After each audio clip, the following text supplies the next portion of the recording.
நீங்க பார்த்த இந்த ஒரு வீடியோ அப்படிங்கிறது சென்னை மெரினா பீச்ல இருக்கக்கூடிய சர்வீஸ் ரோட்ல தான் நடந்திருக்கு.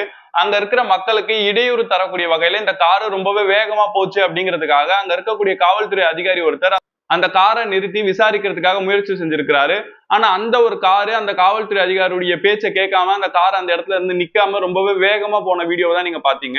இந்த மாதிரி காவல்துறை அதிகாரிகள் சோதனை செய்யறதுக்காக வாகனத்தை நிறுத்தக்கூடிய நேரத்துல அதை நிறுத்த மாட்டேன் அப்படின்னு சொல்லிட்டு வேகமா ஒருத்தர் போறாரு அப்படின்னு சொன்னா புதுசா வந்திருக்கக்கூடிய BNS செக்ஷன் 125 கீழையும் BNS செக்ஷன் 260 கீழையும் மோட்டார் வெஹிக்கல் ஆக்ட் செக்ஷன் 184 கீழையும் வழக்கு பதிவு செய்வாங்க.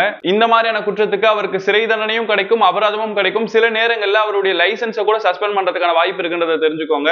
காவல்துறை அதிகாரிகள் காரை நிறுத்த சொல்லியும் அதை நிறுத்தாம GTA கேம்ல வர மாதிரி காவல்துறை அதிகாரிகள் கிட்ட இருந்து தப்பிச்சு போன இந்த ஒரு காரை பத்தி நீங்க என்ன நினைக்கிறீங்கன்றத கீழே மறக்காம கமெண்ட் பண்ணி இந்த ஒரு வீடியோ மறக்காம தமிழ்நாடு போலீஸ்க்கு டாக் பண்ணிருங்க.